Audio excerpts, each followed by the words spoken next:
Greetings, everybody, and welcome to the second hybrid meeting of the District 12 Speakers Bureau for Toastmasters.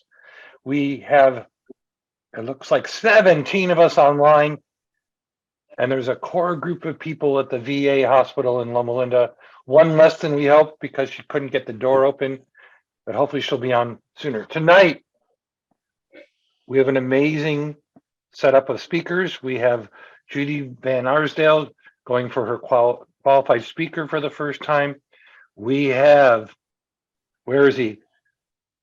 Glenn Yashakochi from District 100, one of the original qualified speakers from District 100, our neighbor to the west, and the cleanup hitter on Super Bowl night. We've none other than past district governor and multi-times parliamentarian Daryl Zeller later in this show tonight. We want to remind everyone that our December meeting is a very special one.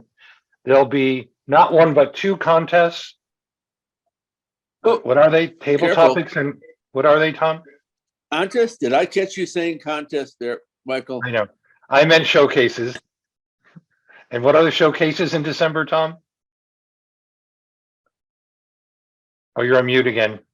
Tall tales and humorous is the expectation, and the Tall big tales and humorous. event on military, looking for military people with military experience to participate. So please contact me if you would like to be a part of that program. Right. In honor, because it's falling on Pearl Harbor Day.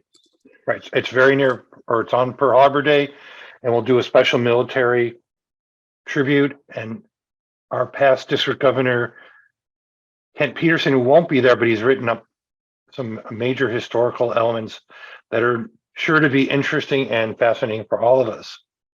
Now, you didn't come here to hear from me as much as you should have. Nonetheless, for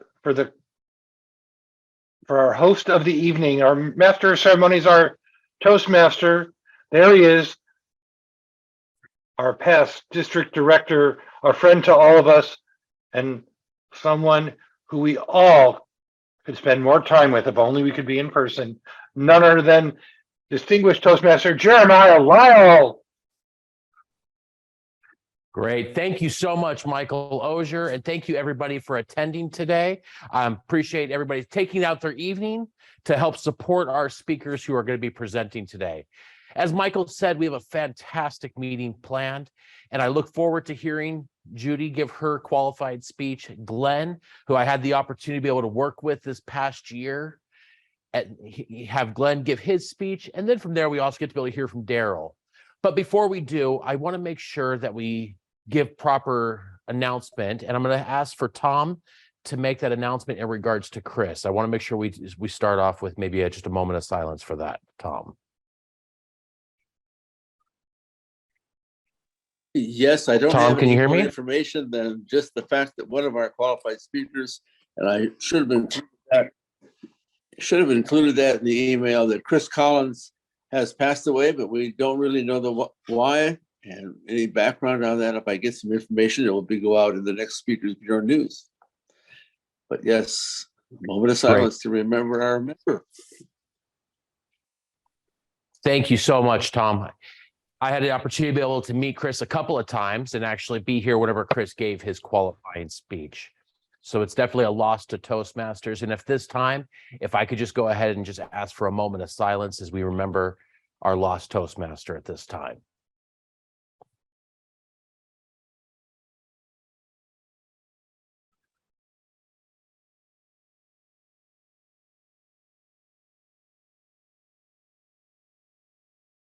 Thank you so much. I really appreciate that. As I said, we have an amazing meeting planned, and I look forward to hearing these great speakers today. As Michael said, our first speaker today is actually seeking their qualified speech. And I want to give a little bit of brief history for those of us that aren't too familiar with what the qualified speech program is. This is somebody that's actually been going around to different clubs practicing their speech.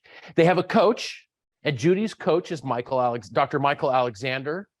He's going to give her introduction soon, but their coach goes and works with them. And this is an opportunity for her to be able to expand her speaking skills. And if this is something that any of our members are interested in, please make sure you contact Tom, Michael Ozier, myself, anybody who's a qualified speaker, and please let us know. I will tell you, just from personal experience, it is something that I firmly believe that every Toastmaster should have the opportunity to be able to experience.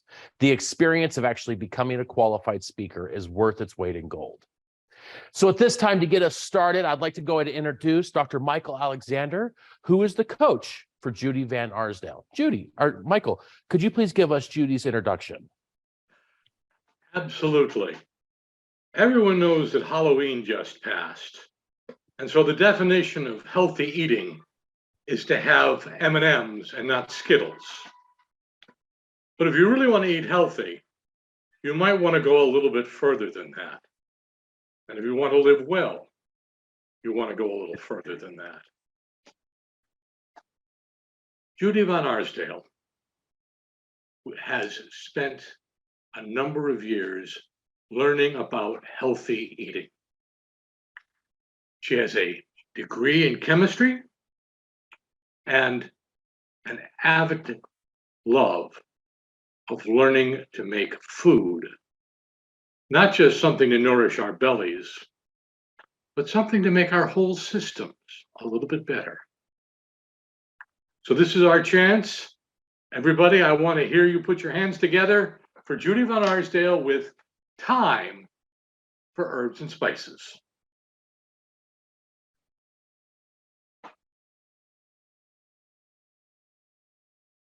Judy, if you will come off of mute and share your camera, we're looking forward to hearing from you.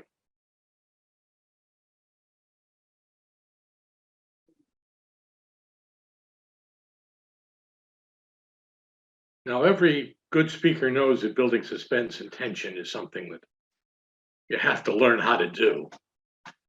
We heard her earlier. But she's she may be going a little bit overboard on that one. I'm going to suggest. Okay. Aha. Judy, we're ready for you. We heard the okay.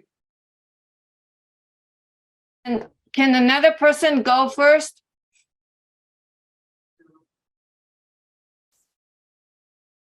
Okay, Jeremiah, can we get someone else together while Judy finishes getting herself going? Absolutely, we can, Dr. Michael Alexander. What we're going to do is, if you don't mind, I'm actually going to go ahead and move on to our second speaker. Glenn, do you mind jumping in a little bit earlier for us? That way we can give. I just need a few seconds to set up, but go ahead. Not a problem. While we're waiting, I can maybe practice some dance moves. I've been practicing during COVID, not very successfully. Okay. Just let me know whenever you're ready, Glenn, and we'll be able to get you started, and I'll go to read your introduction. you Judy, hear we're me? going to move you to second speaker. Yeah, we can hear you just fine, Glenn. Thank Okay. you. I'm ready. All righty. So our speaker today is Glenn Yoshikawa, Distinguished Toastmaster and District 100 qualified speaker. He joined West Wind Toastmasters in 2002, True North Toastmasters in 2007, and is a chartered member of Standard Bearer Toastmasters, which chartered in 2016. He was a prior Founders District Area and Division Director. Glenn is currently the Secretary for True North Toastmasters, Vice President Membership for Standard Bearers, and District 100 Division P Director for District 100. Glenn has his own practice in Norwalk, specializing in retirement planning. He obtained his CFP, which is a Certified Financial Planner designation, in 1987, his CRPC, Chartered Retirement Planning Counselor designation, in 2011, both from the College of Financial Planning. The title of Glenn's speech today is How My Toastmasters Experience Has Enhanced My Daily Life. How My Toastmasters Experience Has Enhanced My Daily Life. Glenn Yoshikawa. Good evening, fellow Toastmasters and honored guest. Jerry Seinfeld once said that according to most studies, America's #1 fear is public speaking. Number 2 is death. This means for the average person that has to go to a funeral, they prefer to be lying in the casket than doing the eulogy. George Jessel once said that the human brain starts working the moment you're born, and it never stops until you stand up and speak in public. Toastmasters saves lives. I joined Toastmasters in 2002 because I had to host an event with over 100 attendees. I panicked, I was petrified. I've done presentations for groups of 20 and my knees would shake, my voice would quiver, and worse yet, I would tear up, not emotionally, but physically. So I joined Toastmasters to overcome my fear of public speaking at a time that I was working over 100-hour weeks. And that's just one example of how Toastmasters has helped me improve my daily life. At the last Standard Bearers meeting, we had a round robin session in which members spoke about how their Toastmasters skills were used in a recent event. And I spoke at my aunt's 100th birthday. My aunt actually just wanted me to talk about her background, but Toastmasters taught me that I should deliver a speech with a message or a legacy attached to it. So Dave Flores, fellow Toastmaster and Standard Bearers member, suggested I deliver this speech at this speaker's bureau. Fortunately, the speech is only 9 minutes, so I had to attach something to it. So here goes, my aunt's 100th birthday. We're gathered here today to celebrate Mitzi's 100th birthday. Bob Hope once said, "You know you're getting old when the candles cost more than the cake." I just hope the fire department is on standby when they light the candles. To put 100 years in perspective, in 1922, you could buy a house for $6,000 and a car for $500. Gas was 11 cents per gallon. Today, gas runs about $6 a gallon, and with the tank of gas, which runs approximately $75, you can almost drive from Los Angeles to Las Vegas. If gas were 11 cents a gallon today, with $75, you could drive round trip from Los Angeles to Bangor, Maine twice. But before you start searching for a time machine, life expectancy in 1922 was age 58 for males and age 61 for females. As we journey into Mitzi's past, you will hear one common thing. When life hands you lemons, make lemonade. A life lessons to live a happy and peaceful life. So let's begin Mitzi's journey. Bitsuko Funakoshi was born September the 14th, 1922, in a small farming community in Imperial Valley, California called Meadowland. She has survived 4 other siblings. Her parents, my grandparents, immigrated from Japan to seek a better life. After several years, they moved to San Diego County. One day, a dam broke and it flooded, destroyed their farm, forcing them to relocate. They relocated to Norwalk, California, where Mitzi's father owned and operated a successful grocery store. Have you heard the expression, hit the nail on the head? It means to do or say the exact right thing. Well, when Mitzi was a little girl, she literally had a nail plunge into her head as she was walking through a house that was being dismantled. In excruciating pain, with blood gushing everywhere, her father rushed her to the hospital, and she was wrapped in so many bandages, she looked like a mummy. That's mummy, not mommy. She was just a little girl. Today, when Mitzi delivers a message, it's like she hit the nail on the head. Life during the 1940s was simple. Our country had just emerged from the Great Depression. It was the era of big bands like Glenn Miller, Artie Shaw, and Tommy Dorsey. And with a quarter in your pocket, you could watch a double feature movie with news and still had enough change to buy an ice cream cone at a soda fountain next door. How I miss those days. Although I wasn't even born yet. One quiet Sunday, while Mitzi was ironing clothes for school the next day, a news flash came on the radio. Japan had bombed Pearl Harbor. In horror and in shock, Mitzi fearfully wondered how her Caucasian friends treat her now and where customers still patronize their store. One day, sitting in her classroom at Fullerton Community College, she became the focus of attention as being the only Japanese person in the class. She was totally humiliated and embarrassed, forced out of the classroom in front of all her classmates, treated like the enemy, even though she was a US citizen. In May of 1990, the Los Angeles Times interviewed Mitzi and published 19-year-old Mitsuko Yasukochi Funakochi was just 2 months shy of graduation in the spring of 1942, full of hope and ambition when her world was torn apart. The theme of that Times article was actually about her return to the college, which I'll discuss later.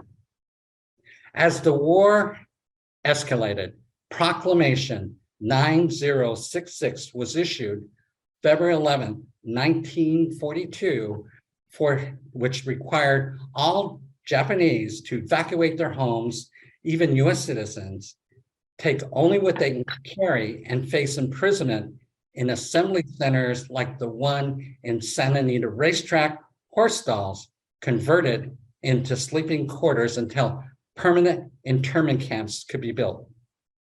Another proclamation was issued, which allowed Japanese to leave California as long as they had somewhere to stay.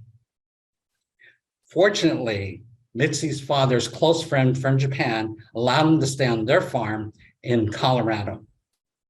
When Mitzi first noticed their son, Fred, she thought he was crazy. Fred was out plowing in the middle of the night in the freezing snow. In 1944, Fred and Mitzi were married in a Methodist church in Fort Lumpton, Colorado. After the war, they moved to California, where Fred worked as a skilled furniture maker and Mitzi worked for the controller's office for the city of Los Angeles, where she commuted daily by Amtrak train from Oceanside to downtown Los Angeles. One day, City Hall had a canned food drive, and as she was dropping off some cans, a reporter from KNX 1070 AM radio approached her, asked her where she was from, which struck a conversation.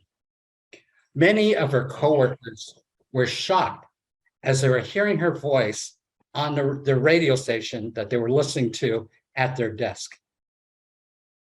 In 1990, at age 68, when an age for many of us, our get up and go must have just got up and went, Mitzi received her Associate Arts degree at Fullerton Community College, the same college that forced her out of the classroom 48 years earlier. I attended her graduation. Mitzi was one of the keynote speakers who delivered an inspiring speech to her fellow 20-year-old graduates. She spoke of life during and after World War II. She spoke of the hardships and racial hatred towards the Japanese, but in spite of it all, they did not succumb to bitterness. Rather, through strength and endurance, made lemonade out of lemons. Mitzi is often asked how she survived such hardships. And she will say, life is like jumping hurdles in a relay race. You run, you jump, and if you fall, you pick yourself up and face the next challenge. So pick yourself up and face your hurdles and challenges. It will make you a better and stronger person, and never, never let life's disappointments leave you feeling bitter. Well, Ralph Waldo Emerson said, "It's not the length, but the depth of life." Mitzi is not only living a lengthy life, she's lived a life full of depth. So pick yourself up, face your hurdles and challenges, and always remember that when life hands you lemons, make lemonade. A philosophy that my aunt has followed for 100 years, a philosophy that will set you on the path to happiness and peace. So that's her speech. The balance of what I'm talking about is going to be divided into 3 sections: mental fitness, my all points bulletin, and training leadership development for non-leaders. Whenever I think about physical exercise, I just lay down and meditate until the thought goes away.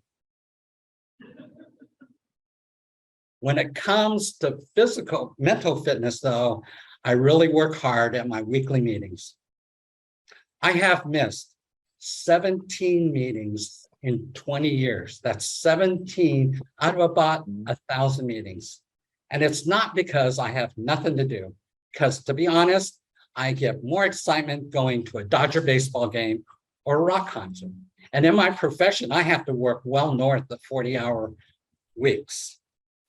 But for me, regular attendance at my Toastmaster meeting serves as a brain fitness center where I develop the mental fitness to deliver my best message possible each and every day. I get my brain exercise by taking on the role of accountant, grammarian, and evaluator. It improves my critical listening and observation skills, which gives me a greater awareness of the world around me and a better perception of life.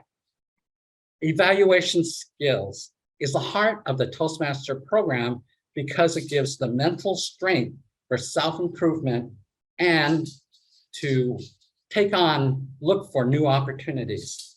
So for example, after I will replay this speech, I will think about what went right and what went wrong and how I can improve. I deliver, or I attempt to deliver, an important message the same way I deliver a speech. I try to take my scattered thoughts and funnel it so it's organized, easy to follow. I try to come up with a strong opening to grab attention and a strong close to leave an impression. So attending meetings on a regular basis is critical because mental fitness, like physical fitness, only works if you do mental exercise on a consistent and regular basis. Number 2, my all points bulletin. Our Toastmaster founder, Dr. Ralph Smedley, said, "Leadership is the capacity to look ahead, think ahead, plan ahead, and influence others to go ahead with a plan." So leadership is looking ahead, thinking ahead, planning ahead, influencing others to go ahead with the plan is my all points bulletin, or APB. My strategy of action, purpose, and benefits, where I express what I want to happen, give reasons why it needs to happen, and the benefits from making it happen. That APB and an example I use is how I describe the Distinguished Club program. I call it Toastmasters 10-point scorecard for measuring a club's effectiveness in conducting a productive meeting and their ability to engage their members to use the Toastmaster methodology in developing communication and leadership skills. And since Toastmasters International cannot sit in all 14,700 club meetings, the DCP protects the brand. Without the structure and guidance of the DCP, there would be no universal consistency in development of communication and leadership skills. So if you thought McDonald's Big Mac was the greatest hamburger, how would you feel if the next time you ordered a Big Mac, it tasted like a burger prepared at Jack in the Box, Burger King, or Joe's Taco? Clubs that meet all the requirements of the DCP can tell their members and guests that they can always be counted on for consistent, productive meetings. And people that need consistency and trust that there's a structure involved that will put them on the right path, or they'll look elsewhere. So I use APB because it's actually criminal the way you can influence others to follow their lead. My third section, I do get a little critical about Toastmasters. For example, all our speeches are timed with an extra 30 seconds to wrap up after the light turns red. Now that might sound harmless, but it could be a major health and safety hazard for Toastmasters that drive through a busy traffic intersection with the belief that they have an extra 30 seconds after the light turns red. Tragic. So my third section is developing communication skills for non-leaders, people that don't want to develop leadership skills. Toastmasters model is where leaders are made. Henry Mensberg said, leadership, like swimming, cannot be learned by reading about it. You can't read a book or take a test and develop leadership skills. You must become a district leader. And everybody needs to develop leadership skills. Even those members who have no ambition to become leaders, they just don't know it.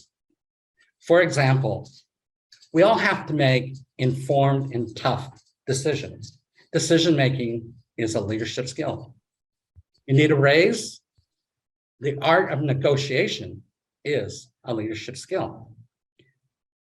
If you have a family with kids, you need strong leadership skills to put them on the right path to have a happy and successful life.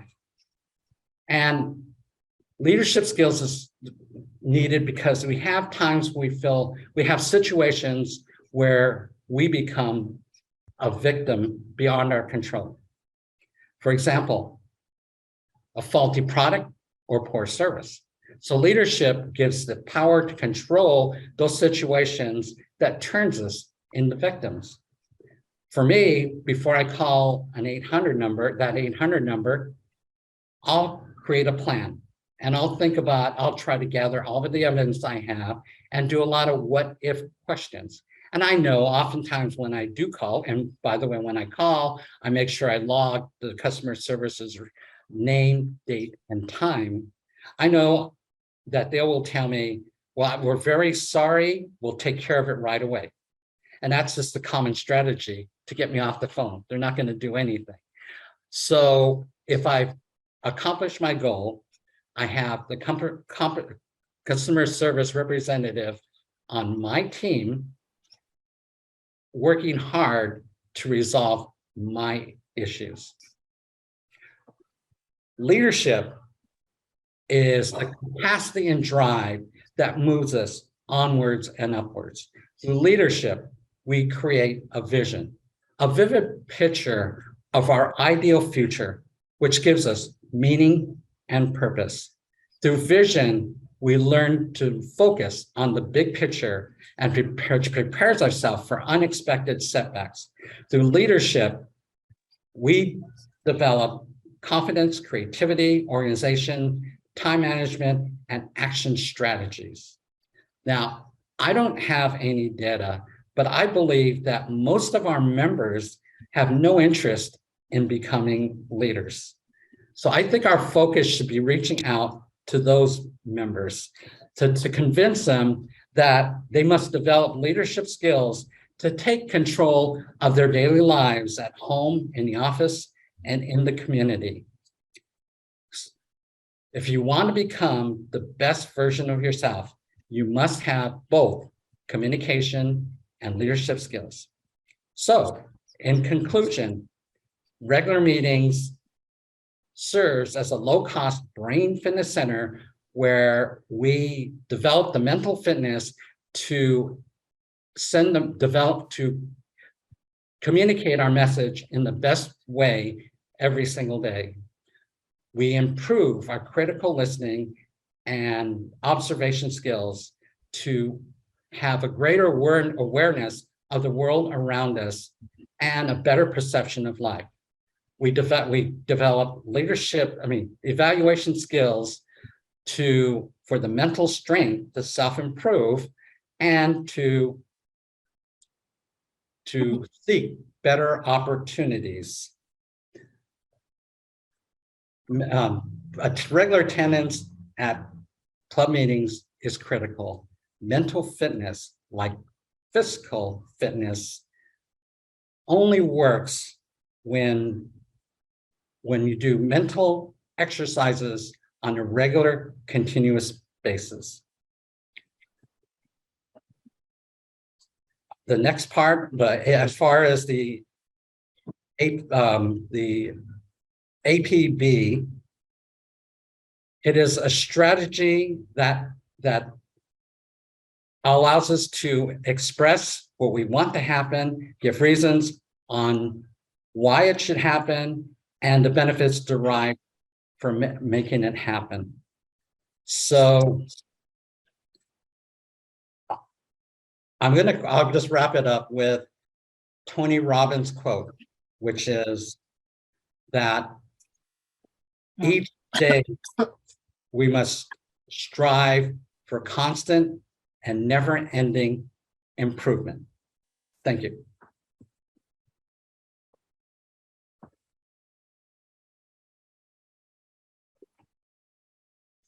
Thank you so much, Glenn. Glenn, do you mind if we actually give you some feedback from some of our Sure. QSs? Yeah, go ahead. Okay. Would any of our QSs like to give some feedback real quick? We think we're a little ahead of schedule, so I think we have enough time for maybe 3 or 4. Anybody? Any of our QSs?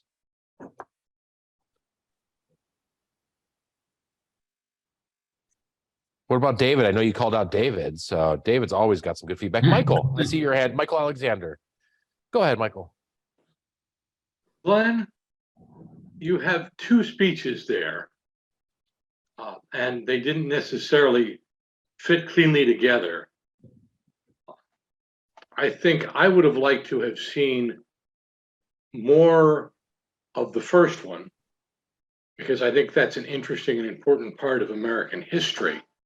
What she went through, how she struggled, how she kept her love and willingness to work for the alive. I think that's a wonderful tribute to the woman. It's a wonderful tribute to the glories and the thoughts of America. So I would have liked to have seen you work harder on that.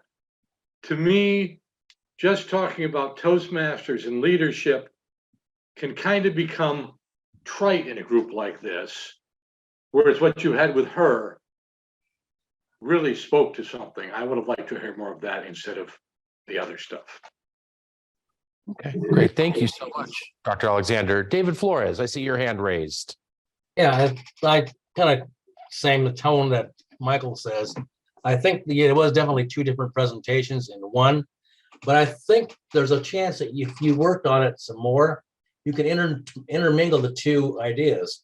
Obviously, the life that your aunt had was interesting, and she met some challenges, which kind of correlates with Toastmasters and individuals who join Toastmasters, how the challenges they meet and trying to overcome public speaking fear. So she overcame things that you could relate to in a Toastmasters person also. So I think if you could intertwine the two, that would make kind of an interesting presentation in regards to this is what she did and this is how you can do. So she would be the example of what most people try to accomplish going through a Toastmasters program, overcoming that fear and then working the leadership. Obviously, the leadership portion I think was outstanding is that she went back and got her degree, and she was showing a leadership to all those young people that the persistence of what she did paid off in the long run, which is, you mentioned persistence as being something where you attend that meeting on a regular basis. That requires persistence also. So I think there's portions where you could actually intertwine the two speeches together.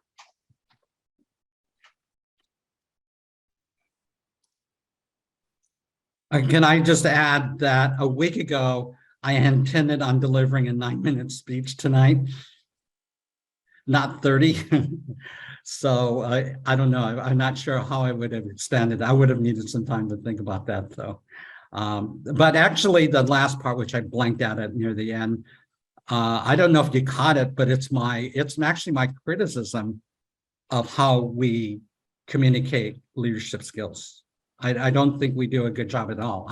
In fact, the last two sections was really about, we talk about the how, but not the why. And the last one is just, I think we're diminishing as far as leadership positions. And I think that we just need to refocus on how we communicate it. So I don't know if that was repetition, but I do think it was more of a critical analysis of how we're going about doing things, be quite honest.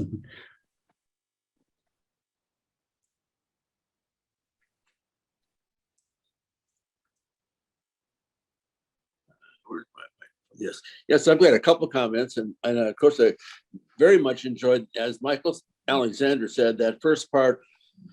A little bit of an expansion on that, maybe even addition. If I'm not mistaken, she is still alive. Is that true? Yeah. Yes, and so you maybe could have even filled in a little bit of more of addendum toward the end of the story, about her positive attitude and how she reflects that those around her. So you end up telling that life story from beginning to end. So that would be good. Of course, I did like all the things you said on leadership too. I think maybe, like it was said, would be a second speech. One quick thought is, I think I would have liked to have seen you raise your camera a little bit. You were kind of looking down at us rather than straight at the screen. You stayed in the middle, which was good. And sometimes we suggest even be able to use more body language by backing away from the camera so that we can see gestures and that sort of thing. I loved all the sprinkling in of quotations and humor and that sort of thing. I thought that added a lot to it. And I think it'd be fun for you to take this out and on the road and give it to some other organizations, especially that part, the part about her and her life experiences and so on. Because to hear the real story from real people that participated is important for us to understand history. Thank you again for coming. Really appreciate it. Great. Thank you so much, Tom. We had a little bit of technical difficulties here, but now looking at the time, I'm going to go ahead and wrap up if you don't mind, and we're going to move on to our next speaker, which is seeking their qualification today, and that is Judy Van Arsdale. Her coach is Dr. Michael Alexander. Dr. Alexander, could you please give us Judy's introduction? And Judy, do you want to check on, do we have someone timing? I expected Marilyn to be here, but is there someone who will be prepared to let her know? She wanted to make sure that someone was there to let her know the timing. And I don't have a stopwatch where I am, so. It's okay. I have approximately 22 minutes. You'll be okay. All right. You'll be fine. Thank you. Okay, just checking before we start, Judy. Have you solved your technical problems? Are you ready to go? Yes, I believe so. Thank you. Thank you for Excellent. your patience. I've already discussed with you people Judy and her plan to talk to you about healthier ways to eat and find ways to enjoy the process as well. We all know eating healthy is an exercise in bland and boring food. However, Judy van Arsdale will offer us some suggestions, in fact, important suggestions on how to make our food not just tasty, not just healthy, but part of our plan for living and surviving a good life. Ladies and gentlemen, I ask you for our second time through to put your hands together for Judy van Arsdale with Time for Herbs and Spices. Thank you. Can you hear me, Michael? We can. Wonderful. How many of you like herbs and or spices? Raise your hand. Herbs are awesome. Spices are awesome. Together, they are fellow Toastmasters and honored guests.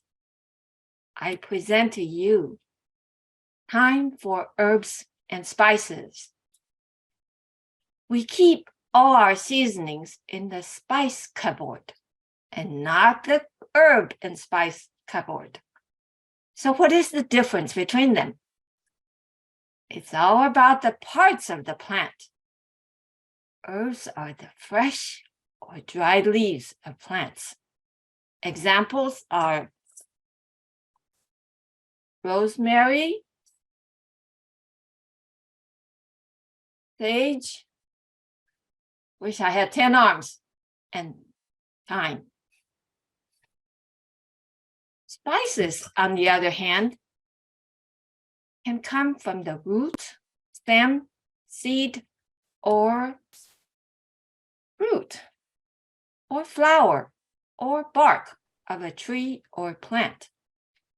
They are usually used dried, though some, such as chili peppers and ginger, can be used both dried and fresh. Examples are cinnamon, chili pepper, and turmeric. By the way, my background is a field of turmeric. A plant, however, can be a host to both herb and spice at the same time. A classic example is cilantro and coriander. Cilantro is its leaves, while coriander is its seeds.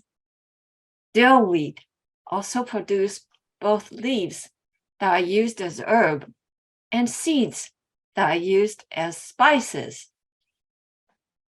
Humans have added herbs to their food and added herbs and spices to their food for centuries and centuries. Wall painting in Egyptian pyramid built 4,500 years ago showed workers eating garlic and onions for strength. Charlemagne, the first Holy Roman Emperor, was a big believer in the benefits of herbs and spices. In fact, he said, herbs are the friend of physicians and the pride of cooks. More than 2,000 years ago, Hippocrates, Greek physician and father of modern medicine, listed more than 400 medicines made from herbs and spices.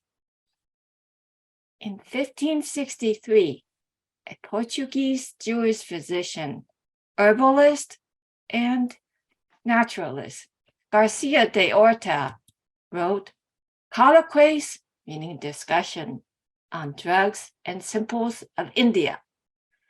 It was the first scientific book on Oriental spices, you can still buy this well-beloved 500-year-old book today. And today, drug-resistant bacteria are a major problem. The medical community is, of course, shy about letting this information out, since it would undercut confidence in the pharmaceutical and medical communities. This problem has to be taken seriously.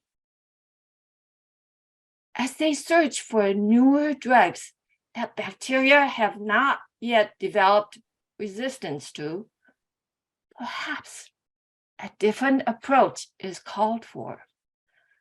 With solid historical and scientific evidence for supporting this alternative method, the medicinal use of herbs and spices, time has come.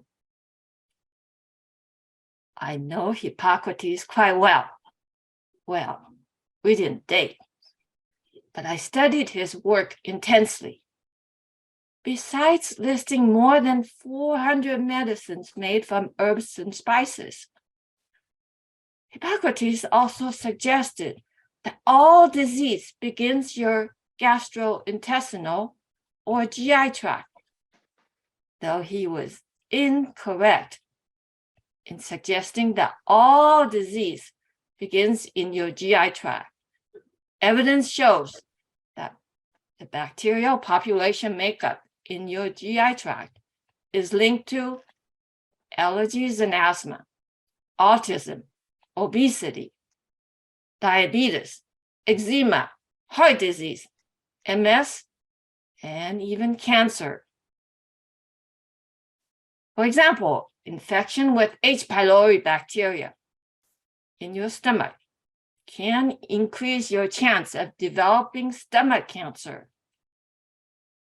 Your GI tract begins in your mouth, passes through your esophagus, stomach, down to your intestines.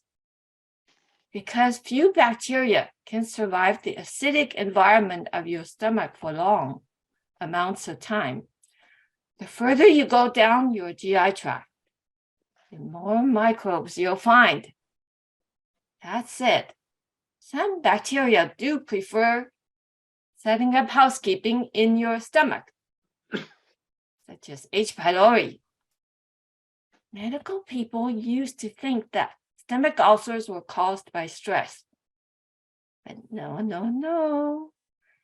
The two common causes of stomach cancer and ulcer are infection with H. pylori, as well as long-term use of ibuprofen. Stress and spicy foods do not, I repeat, do not cause peptic ulcers. However, they can make it worse. Bacteria are among the fastest reproducing organisms in our world, doubling every 4 to 20 minutes. During the summer, bacteria in potato salad at room temperature can increase by a factor of 10 in an hour. Body temperature for these bacteria is 40 to 140 degrees Fahrenheit. Your body temperature is 98.6, right in the party zone. Bacteria are everywhere, on your skin, in your mouth, ears, and sinuses. Most of them, though, camp out in your GI tract. It's a buffet area to them. Is it any wonder that 70 to 80% of your immune system is in your GI tract? After the bacteria feast from your buffet, they release toxins, which can leak through your gut lining and into your bloodstream, contributing to chronic inflammation. Plants and humans have a lot in common. one of which is our common enemies. The same bacteria and viruses, as well as fungi that attack us, also attack them. Plants fought back and developed an arsenal of potent chemicals. If you eat right, that arsenal can work for you. Substantial research have been conducted worldwide on the antimicrobial, antiparasitic, and anti-cancerous properties in commonly used herbs and spices. Now is pumpkin season. So let me share with you a pumpkin study done in 2014. The pumpkin was cooked and blended to a soupy texture, then divided into 6 50cc samples. One sample without spice was set aside as the control. The others were mixed with 1 teaspoon of dry ground spices, namely cumin, garlic, ginger, and sage. A mixture of 4 spices was added to the one labeled mixed spice. Each sample was then stirred, cooked for another 15 minutes, then kept at room temperature. Here's the result of the study. Now, as you can see, garlic was the clear winner. The one without any spices spoiled in 2 days. The one with mixed spice also spoiled in 2 days. Garlic came out to be the winner. I realized that garlic is not very social. So either get friends who eat garlic or use ginger. It's almost as good. The real question, here's the second part of that study. The real question is not why one bacterium was found in garlic. The real question is why there's more bacteria in ginger than there is in sage. If the pumpkin lasted longer than it did with sage. The reason could be it's not just the amount of bacteria, but also the matter of which bacteria are present. In other words, some bacteria are worse than others. Numerous other studies also support the conclusion that garlic is the champion of spices in preventing food spoilage. All this is due to allicin. Allicin is a compound that is instantaneously formed when you crush it. Now, many people crush garlic with a knife. However, I prefer grinding my garlic in mortar and pestle. This prevents garlic pieces from flying all over my kitchen. In 2015, a team of scientists from the University of Nottingham recreated a 9th century remedy known as bald's eye salve. Equal volumes of garlic, onions, or leeks were crushed together, then mixed with equal volumes of wine and ox bile. They had thought the eye salve might show a small amount of antibiotic activity. But they were absolutely blown away by just how effective this combination of ingredients was. It wiped out 90% of the flesh-eating bacteria, MRSA. Their findings were presented at the National Microbiology Conference that same year. As I mentioned earlier, drug resistance is a growing problem. Biofilms are protective shields, protecting numerous communities of bacteria. Biofilm eradication often requires 100 to 1,000 times higher antibiotic concentrations. Concentrations that can be fatal to humans. Within the body, biofilm may essentially be completely impervious to antibiotics. In 2020, scientists showed biofilm killing was consistently achieved with the Ball's Eye Salve recipe. They also found that leaving out any of the 4 ingredients made it ineffective. In 2011, researchers from the University of Beira Interior in Portugal tested coriander oil produced from the seeds of the cilantro plant against 12 strains of bacteria and found that it killed most and reduced growth in all of them. A solution containing less than 1.6% of the oil was effective in destroying bacterial cells, including Salmonella, E. coli, and the flesh-eating bacteria. This study was published in the Journal of Medical Microbiology. Dr. Fernanda Dominguez, who led the research, said, "Coriander in our kitchen could be a natural alternative to common antibiotics.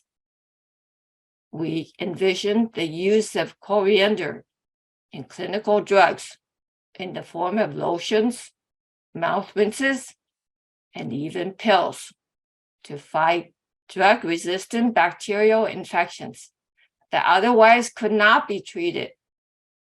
This would significantly improve people's quality of life." When was the last time you had a toothache? When I had mine a couple years ago, it was like time has stopped.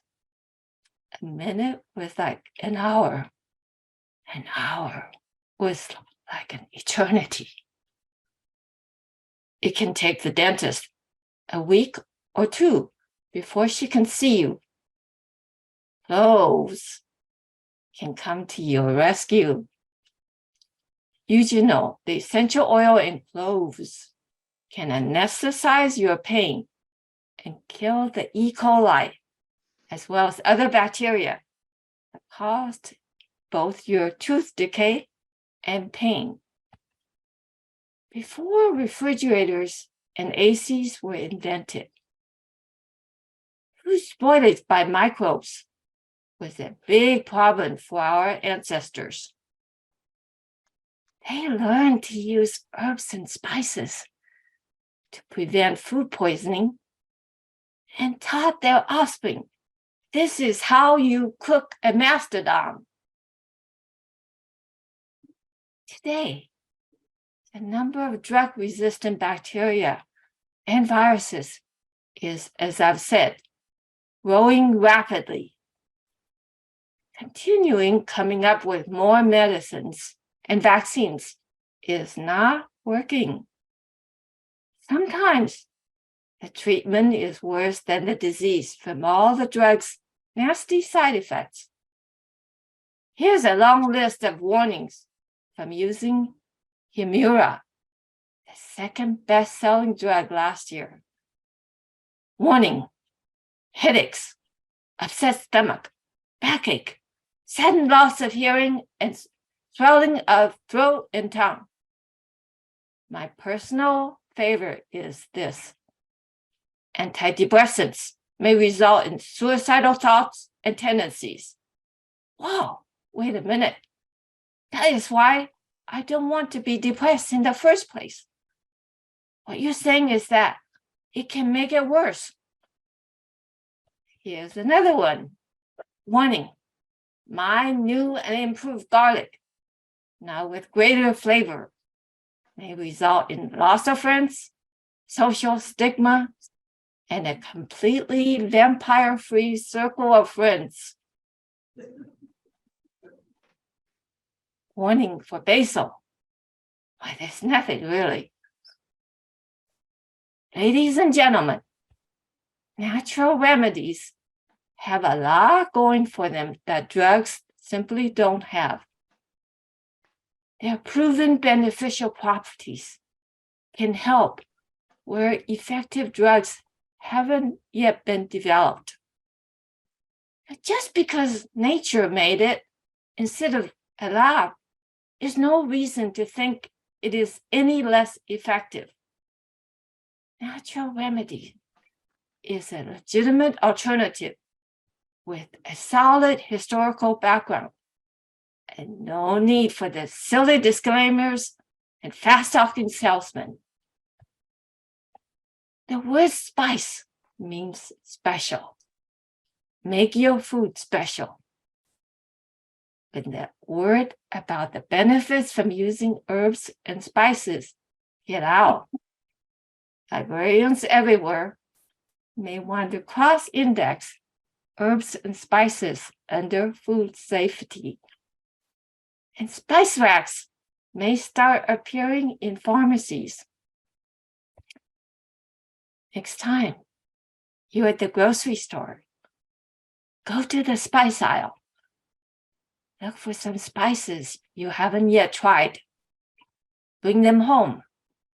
And when you cook, go to your spice rack and choose what will make your food tastier. But more importantly, what will make it healthier? Mr. Toastmaster.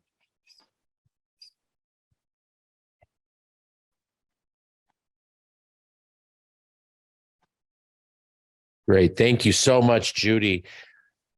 Michael, Dr. Alexander, do you want to go ahead and lead us through the feedback portion from our QSs?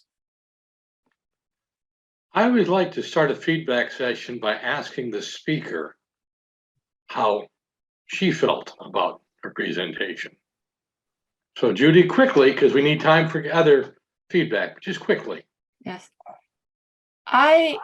Overall, I felt I did reasonably well. There were a few technical difficulties that I had to overcome, but that happens in a Zoom environment. And I will better this speech, even take it to a next level next time. And I thank you for the opportunity to present it to you. Very, very good. Does anyone have any feedback to share with Judy? Yeah, Tom.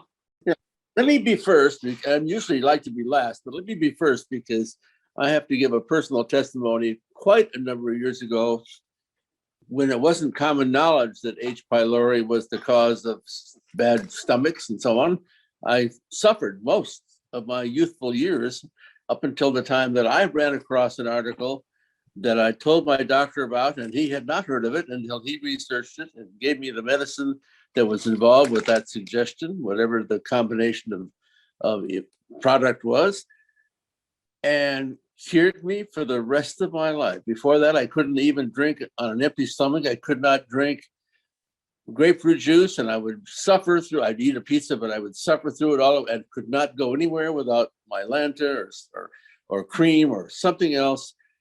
And that was a cure. So you have made me listen. Now I will listen to all those other suggestions too. So I'm glad you did this presentation and I learned a lot. Maybe we'll all be healthier for it. Wonderful. Wonderful. Anyone else? Yes, David. Thank you, Michael. Judy, this is actually the first time I've seen you do a presentation of this caliber. I, obviously seen you at these debate meetings, and that's the only opportunity I think I've ever had to watch you speak.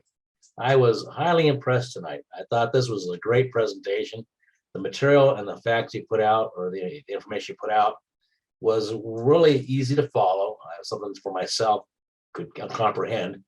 The only items I think I would like to really have seen is, since you mentioned the fact that the drug pharmaceutical companies play a role in how these aren't as noticeable or even talked about, is perhaps maybe a little more information on why they are so against, or why they don't really promote it in a sense. Obviously it's financial gain for them, but I think to really get on to them, kind of let the public know that they're not always looking out for our best interest as a whole, and that to understand it's really more of a financial gain, and that these are ways that we can inexpensively really improve our health. So I like to really, I enjoyed the presentation, and it was really well done, and I was really impressed. Thank you, David. I see 2 hands have been raised electronically, which is the easiest way to tell. So Michael Ozer. Thank you, Judy. I've heard you speak dozens of times, but never like this. You are an expert. I can see that if we could meet in person, you could bring some of these materials with you and we could smell and maybe even taste some of these, and that would be fabulous. And personally, since I love garlic, now I know why I'm going to eat even more of it. Sorry, Mark. But make sure everyone you're with on the garlic. And the ancients knew what to do, then we lost all that knowledge. Now we're regaining what we should always known. And Judy, I think this is an important talk that many, many more people need to listen to. And I so appreciate it. And I saw you in a completely new and wonderful light. Thank you. Thank you, Michael. Mark. Judy, I echo everybody else's. I congratulate you on the use of the technology.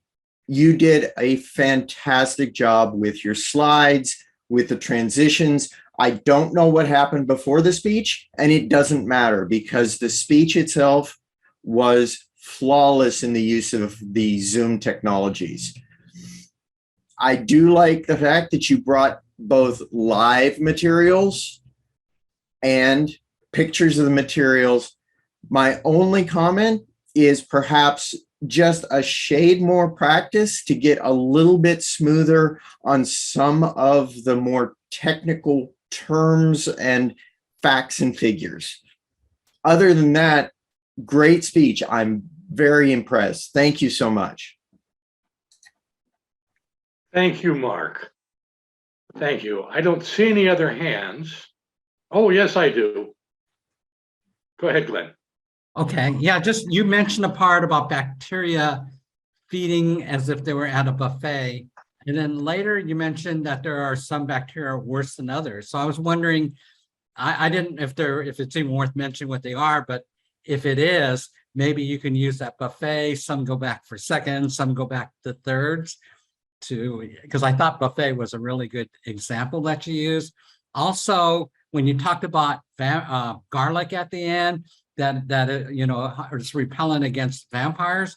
I'm just wondering if I know some real bloodsuckers that maybe I'd like to try garlic on, and I'm not sure if that would work. Thank you, Glenn. And Connie, I saw your hand. Oh, yes. Judy, I found your speech to be filled with interesting and informative material. I also wanted to point out, I enjoyed your use of humor in this presentation. I know you sometimes have a unique sense of humor, and I love it, the way you approach using that to enhance your presentations, but very informative, very helpful information. And I think audiences would appreciate that, and hopefully you'll make us more healthy without the use of all the drugs out there.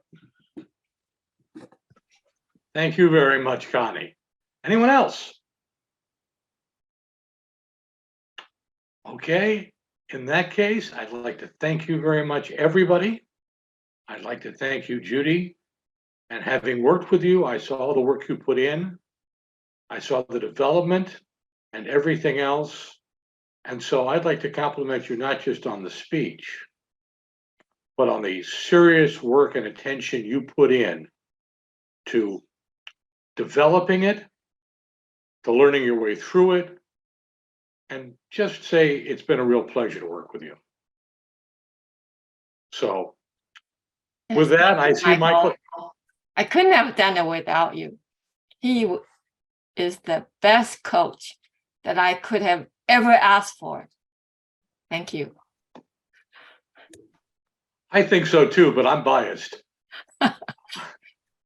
Mike has asked, Michael Ozer, the other Michael, has asked for our members to, or QSs, to send private chat messages about Judy's speech. So rather than talk over the voting, I'm going to close it out now. Jeremiah, would you like to take back control? And if the QSs would send their votes to Michael Ozer in private chat. Private chat, please. Yes, thank you so much, Dr. Alexander. Once again, to all of our QSs, please go ahead and send a private chat to Michael Ozer via Zoom. If you could also, if you're live, please, you can send him a text message. Michael, could you please give out that number again? They closed the chat on me up here. I'm sorry, 951-313-6313. 951-313-6313. Perfect. Thank you so much.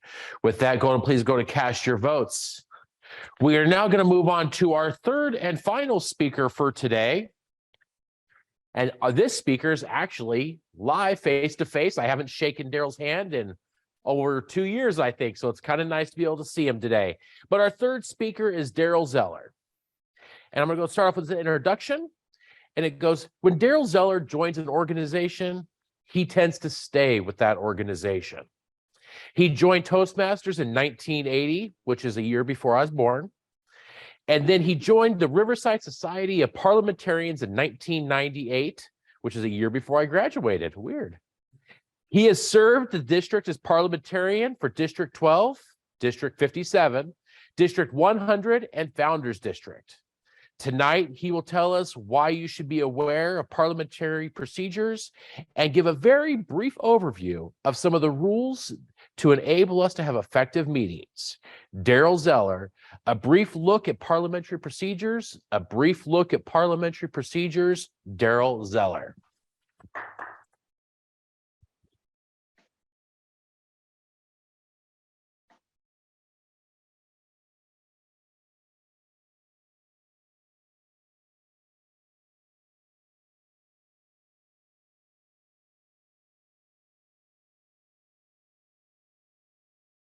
Mr. Toastmaster, ladies and gentlemen, I was literally shocked when Tom Jameson asked me to do a presentation on parliamentary procedures because he's told me that this subject bores him.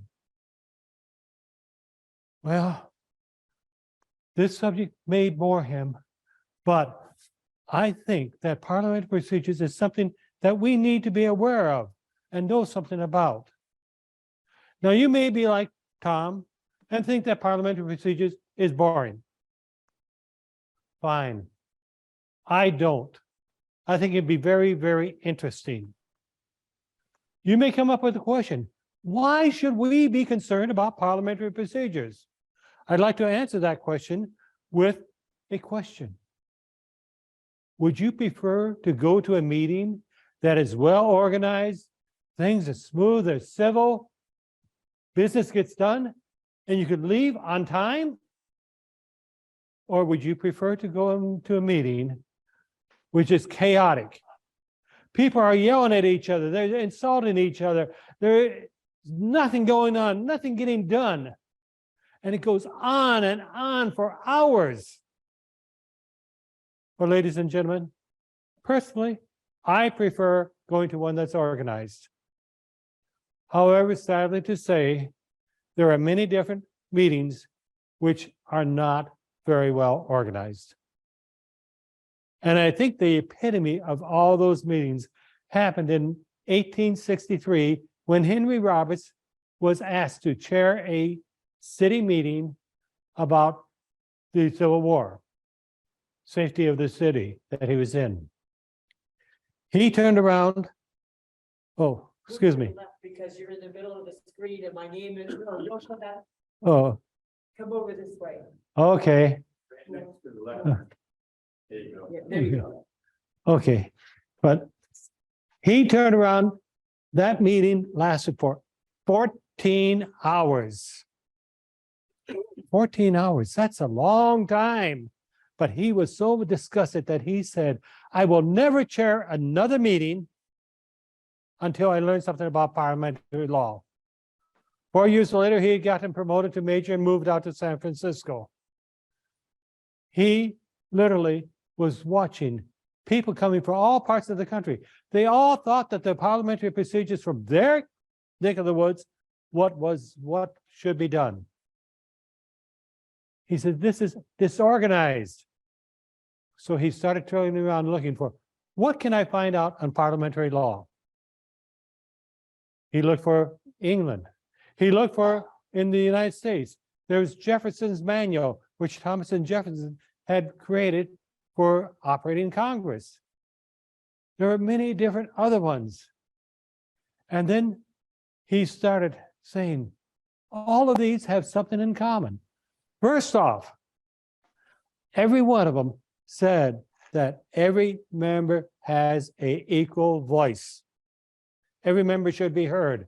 And every member has an equal vote, irrespective of whether you're, well, what your gender is, what your race is, what your religion is. Everyone has an equal voice. And thirdly, you need to have you need to have a quorum there. Now, what is a quorum? Well, according to the parliamentary authorities, it is just over 50% of your members. Of course, in Toastmasters at the club, that's true.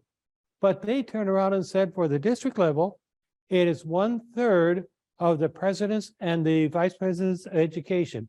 So if you have 30 clubs there, they're active clubs, you have 60 votes.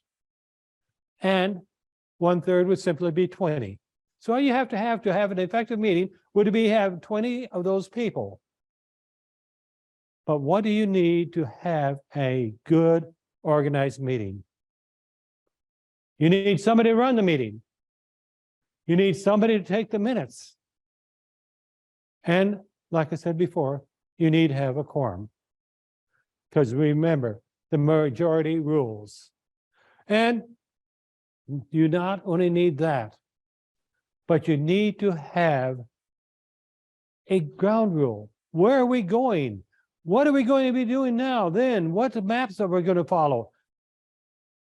Wait a minute. We call those agendas, don't we? Well, anyway, you have an agenda, and you maybe want to have some special rules for this meeting. The special rules be ground rules. Both the agenda and the ground rules need to be approved at the beginning of the meeting. You've got them approved, and now we go into business. How do you bring business before the meeting? Somebody stands up, recognized by the chair. I move that we do such and such. Okay. The chair asks for a second.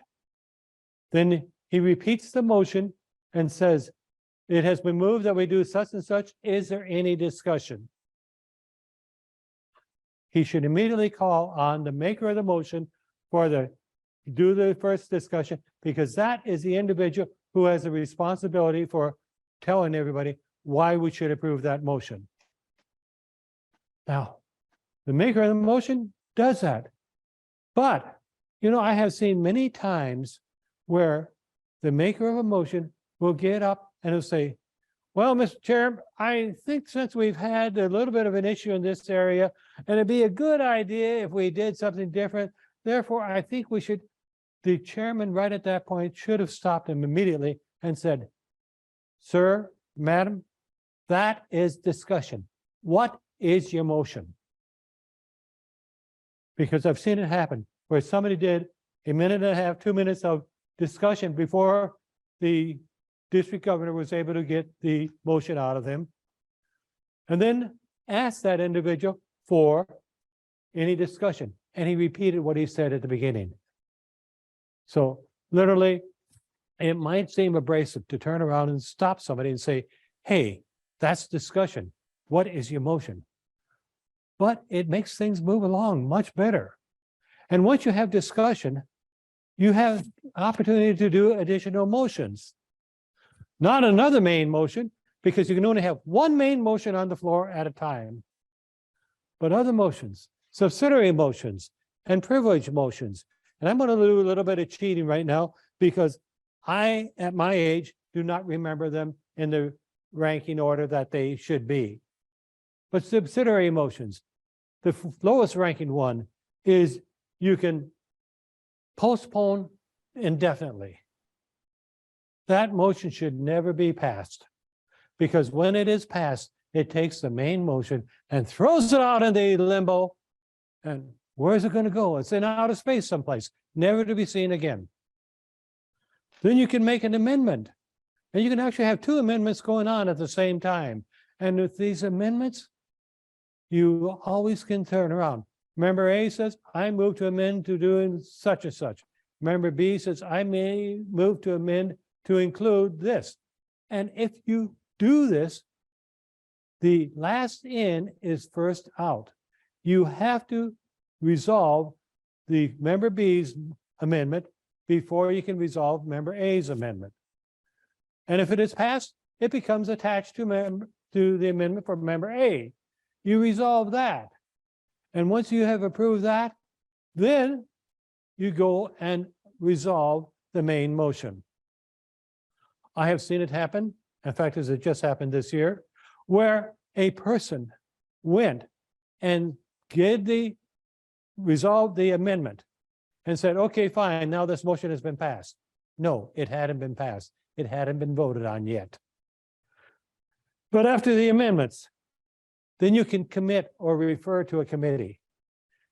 And this means simply that you're going to send the motion and any amendments that are attached to it go to the committee. You don't send just the amendments. You don't send just the motion. Everything goes to committee to be reported on at a later time along with their recommendations. Then you can postpone to a time certain. In postponing to a time certain, that's different than postponing indefinite, because now we have established a time that we want to bring this motion back to the table for discussion. It's at a future meeting, most likely. That's normally what is happening. And then, of course, we can limit or extend the time for debate.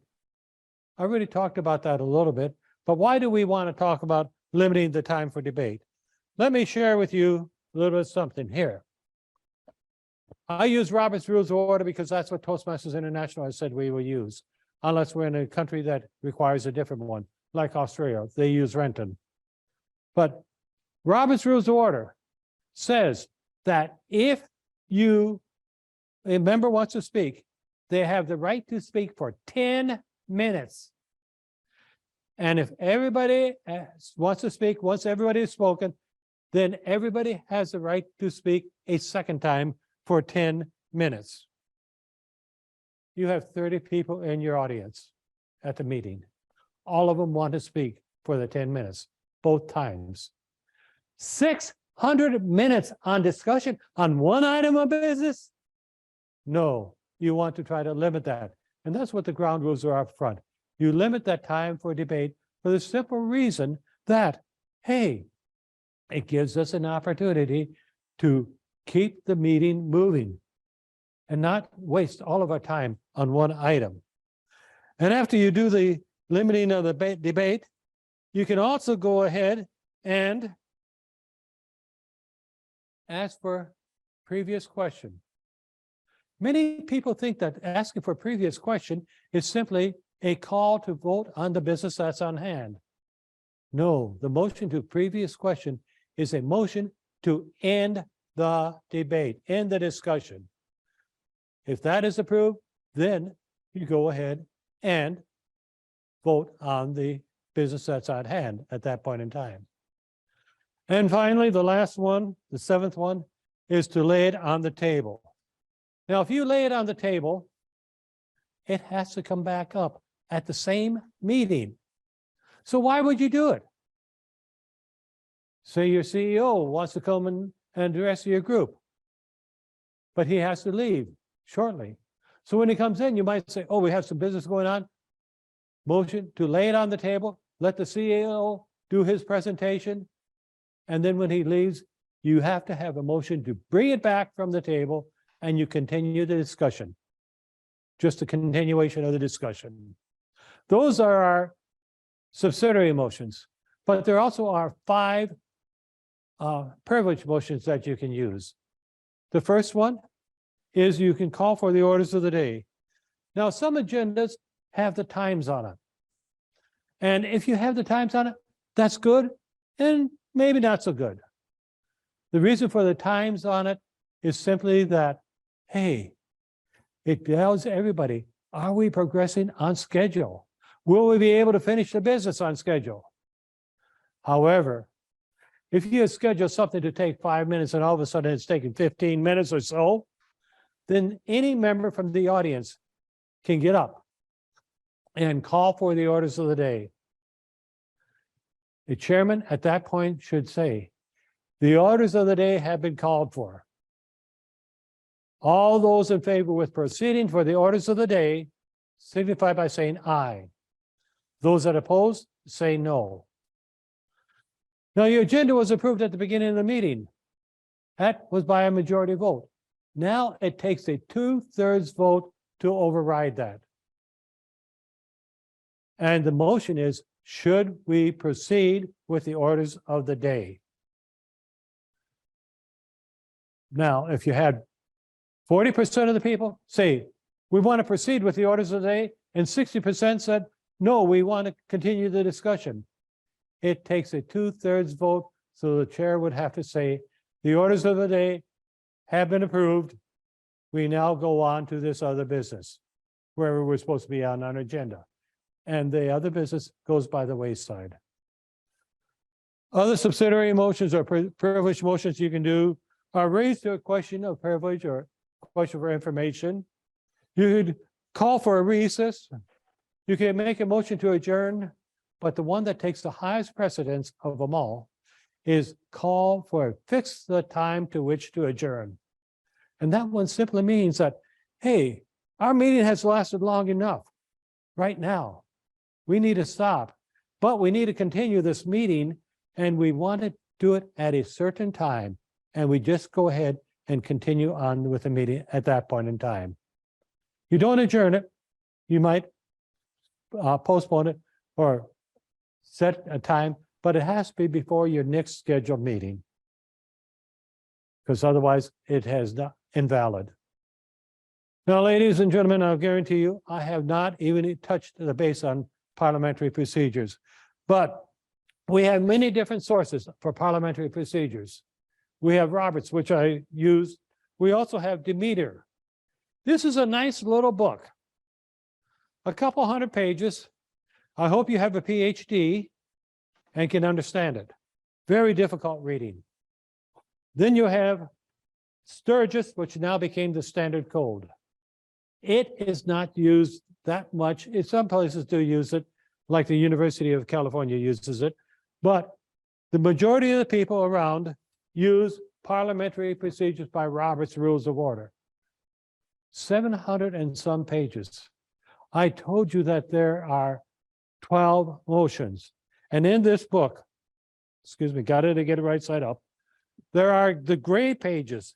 And in the gray pages, they list 86 variations on those motions.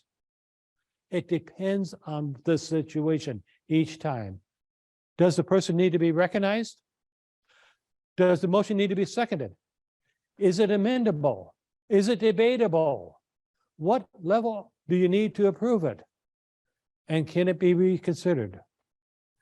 I wouldn't expect anybody to try to go through those 86 different variations at any time at all. And if you really get serious, you want to do a lot of studying, you have insomnia, this is a good book to read. However, it has been revised 12 different times. But they came out with Robert's Rules of Order in brief, 170 pages. It contains as much information as you're going to need on 95% of any meetings that you may be chairing. You may have some questions about it, which would apply different scenarios. If you do have, I suggest you go ahead and attend one of these meetings of some organization that is working on Robert's Rules or working on parliamentary procedures. For example, the Riverside Society of Parliamentarian has a virtual meeting the second Tuesday of every month in the evening. I think it starts at 6:30. We used to meet at 6 and now it's 6:30. Then we also are trying to start a Toastmasters club, Call to Order. And it meets on the third Tuesday of each month virtually at 7 p.m. I strongly encourage you, go ahead and take a look, do a little bit of delving into parliamentary procedures. And I think, like me, you'll find out that it can be very interesting and it can be a lot of fun. Mr. Toastmaster. Great. Thank you. Do you want to stay for a couple of questions? See if Go somebody has ahead. Some questions. Go ahead. If While we go see if anybody has some questions, we have about just a little bit of time. So before we give some feedback, any questions from our audience? Let me see. Question. Oh, Sandy. Will you come to some of our clubs and give a parliamentary instruction? I could, but I'll guarantee you, if you want a mock meeting, it is going to be 45 minutes at a minimum. That's why we didn't do a mock meeting tonight. I tried to keep it down around 20 minutes. But this is why, just an overview of it. But I could do a little bit something like I did tonight. Yes, I would be willing to. However, don't make it at a time that I have another meeting, another club meeting, please. All right, I think Tom has a question. Yeah, Uh-oh. Daryl, I just wanted to let Daryl know you kept me awake. So that was a good sign. Good, really good job. Really good job. Really appreciate you being here. Well- And but anyway, I had to tell you, you kept me awake. Well, Tom, I was glad to notice before that you didn't have a pillow with you, so I was hoping it would be able to keep you awake. Okay, any other questions? Oh, we have, People in clubs always say, point of order, it's all out of it. Point of order is an attempt to get the chair's attention. And literally, if you turn around and do a point of order, it is something legal. It's normally used to bring back something that is going wrong administratively. So you want to bring back to what the subject is. And any amendments that you make need to be germane to the motion. They need to be germane. Something that is not germane, the chair should just say, that's dilatory, you're out of order. Or the motion is out of order, excuse me. You never call a person out of order. Yeah. thank you so much. Our next question is from Michael Ozier. Go ahead, Mike. You're on mute, Michael. Can you believe that? I'm on mute. Daryl, you took my exact question. This whole issue around out of order, because I don't think it's used enough. Because many of these things these activities that delay these meetings are discussions and motions that are totally out of order. So when the chair calls it out of order, and this person has all their friends fighting to bring it back, does it have to go to a vote? And how do you keep those lunatics from doing that to you? Well, as far as the out of order is concerned, number one, People don't want to turn around and say to somebody, you're out of order. They feel it's a little bit rude and abrasive. However, if the motion is out of order, it's because it's not germane to the business at hand. And you just say, excuse me, that motion is not germane to the business at hand, and we want to resolve this business at hand. And after we have this business resolved, then you can make your motion. Thank you so much. All righty, now we're going to go to Dr. Michael Alexander. You're next, and then we're going to go to Lois. Lois, you're next, and then we'll finish off with Karen. Okay. First of all, I'd like to say I was very disappointed by this presentation. Not by what you said, but by the fact that I've discussed parliamentary procedure many times and haven't done nearly as good a job as you did. But my question, I last learned Robert's Rules of Order, I think, on the 7th edition. And I looked at it, I read the whole book, all 700 pages or whatever it was. And I just kind of wondered, what changes do they make between editions? What's there to change? Okay.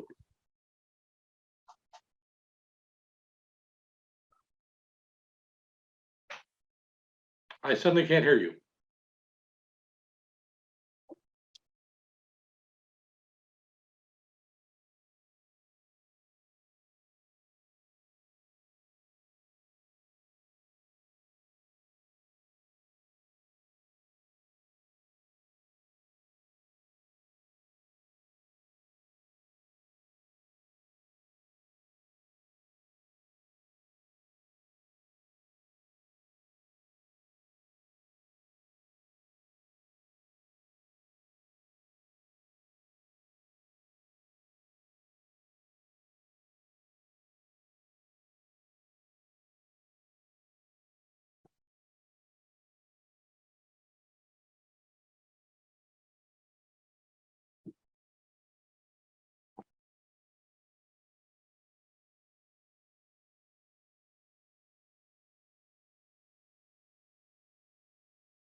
Right now.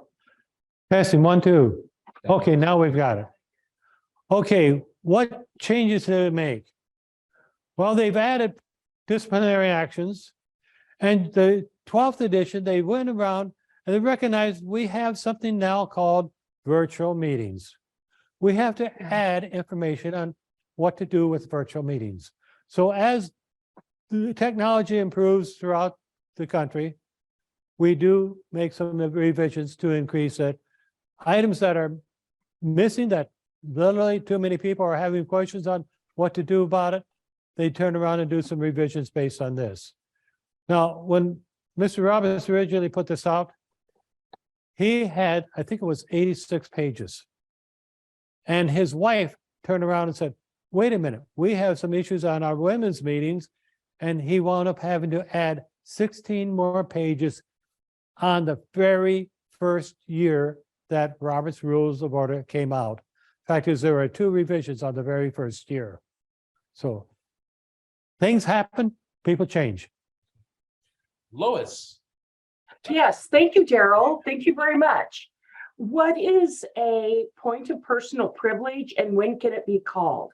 A point of personal privilege.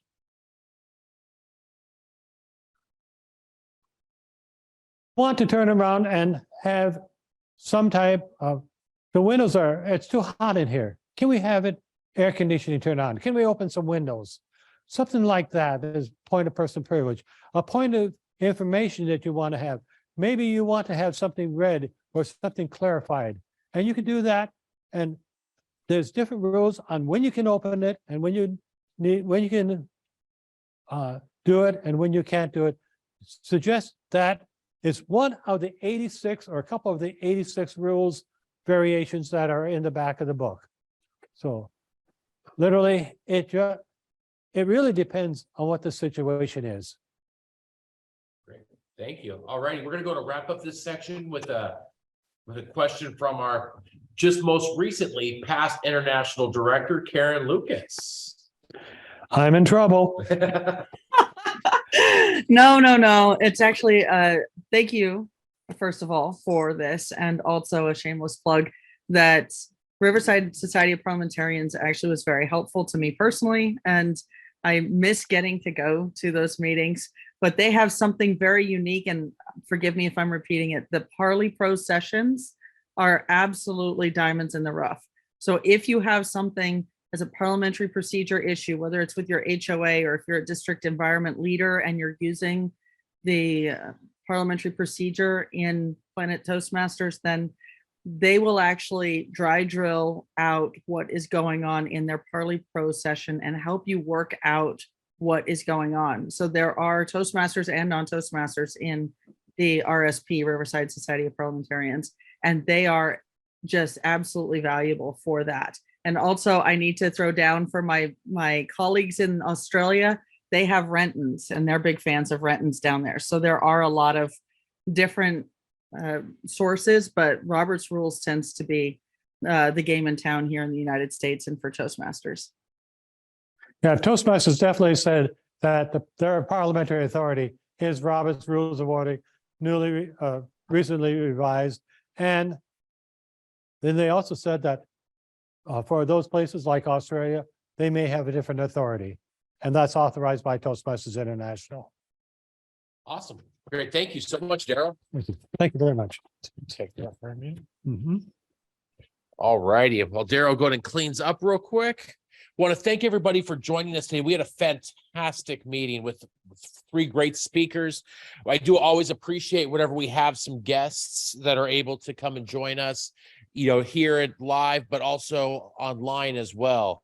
Once again, I just want to encourage everybody, if you haven't had an opportunity to be able to go for your qualified speaker yet, please give it a shot. Go out there, give it a chance. Go attend the 6 meetings, find yourself a coach. The experience is an amazing opportunity. And I just, as somebody, I actually remember whenever Judy first joined Toastmasters, and the change that she has made as a speaker over these years is a testament to the program that Toastmasters does. So I appreciate all of her hard work on that. And I just love that we're able to see that transformation as people grow within this program. With that, I am your MC for today, but I'd like to go to hand conduct of today's meeting over to Michael Osier, our co-chair, for his final comments and for closing remarks. Thank you all so much for attending today. Thank you, Jeremiah. Big hand for Jeremiah. Good job. And doing the quick battery change there, seamless. It was beautiful. Dr. Valencia, we would didn't hear. Dr. Valencia, we would always so you want. broke up. Did you? Oh,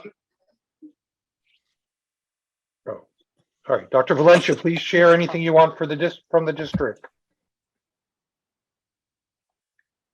Dr. Valencia, you can speak. Oh, What I'm saying, can you? Is she thinking? Well, oh, there you are. Okay, unmute.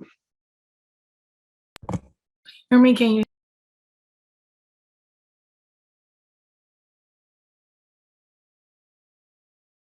Unmute. Any wisdom from the district? Can you hear me now? Yes, we can.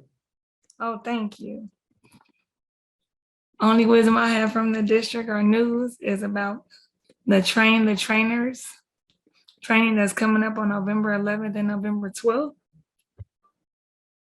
In addition to being grateful to be a part of the Speakers Bureau on today and hearing amazing speeches. Now, Dr. Jones, who's leading that Train the Trainers? Charlotte Nagel is leading the training. It's from What- 9 to 3:30. Please, people, that's a past district governor in 2 districts, past district director, and a qualified speaker. So, wow. And a school teacher, principal, great job. Thank you, Dr. Valencia. As a reminder, our next meeting is December 7th. It's a special meeting. There'll be the showcase, as Tom described. There'll be a salute to our service members, history of the military, World War II. There's so much possibilities. If you are a current or retired service member, please contact Tom Jameson, and I'll try to get you on the agenda. And if you want to participate in one of the 2 showcases, which are probably not even allowed by Toastmasters, we're going to do it anyway. Contact Tom. What did we say they were? Tall Tales and I can't remember the other one. Was it Table Topics? Either way, Tom will send something out. Humor. Contact what? Humor. There you are.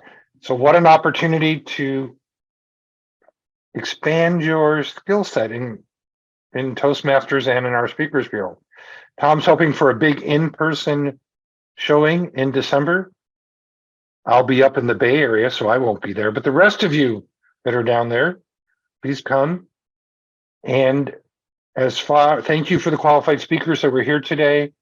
And we're tabulating the votes as we speak. And Tom will send out an email in the next day or so and contact our qualified speaker. This is what it's all about in the Speakers Bureau: new speakers, trying to be qualified, interesting speakers from other districts, and our own expert parliamentarian. Oh, Lois. Hi, Lois. Darling, I am very intrigued by the Riverside Society of Parliamentarians, RSP, the second Tuesday of the month. That's election day. Will you still be holding it from 6 to 7:30 on election day? Daryl, are you here, Daryl? This is Marjorie. I'm a member. Yes, we're holding it. Okay, vote early. Vote early. It's important to vote. I'll see you there, Marjorie. Thank you. So Lois, if you want to join there for a meeting, maybe Marjorie can connect you. There's some documents you want to download because they actually go over the actual past RSP, what are they called? Documents, what the actual exam that you have to take, and they discuss it in ways that even made my brain go Swiss cheesy. But you learn by doing. It's really a fabulous. I miss not going. I learned so much. Thank you for that heads up, Michael. Thank you. Oh, past international Greg Scott from Lake County. You're muted. Yeah, I'm trying to get the thing to turn off. Sometimes I got to smash it, that mic picture down there. Anyway, great to see everybody tonight. Great speeches. I didn't get to catch all of them, but congratulations to those who have went forward and are brave enough to face the firing squad. And I wish you the best. I hope all those people miss their shots at you and you do well and become a QS. I attended an earlier meeting. That's why it's late of 407. We're preparing for our first in-person meeting, which would be November 6th down in Southern California. And then it'll be blended with the people on Zoom. We have 3 speakers, 2 past international directors and 1 past District 5 governor with good topics. And so we're looking forward to it. The one thing I'm very impressed with is the leadership team of the officers are working overtime to try to make this first blended meeting a success. And they are busy on site, putting up cameras, putting up mics, putting in mixers and trying everything. And Giovanna's doing a great job as president, trying to coordinate all that. And so I encourage you to register, whether online or in person, to attend this meeting for the first time. I know we have enough people already registered. They take care of the cost of the rent for the building for that time. And there's dinner for $35 if you're there in person. And so I invite you to do that. And also just think about November 6th is fall back. So remember Saturday night on November 5th, if you turn your clocks back, the next morning you won't be late and get the red card from the next timer. So fall back and be on time. And that's my message. Thank you, Greg. You'll get an extra hour of beauty sleep. If there's nothing else from the group, you're going to get 9 minutes of your life back. Thank you, everyone, for a wonderful District 12 Speakers Bureau. See you December 7th. Talk to you guys later. Bye.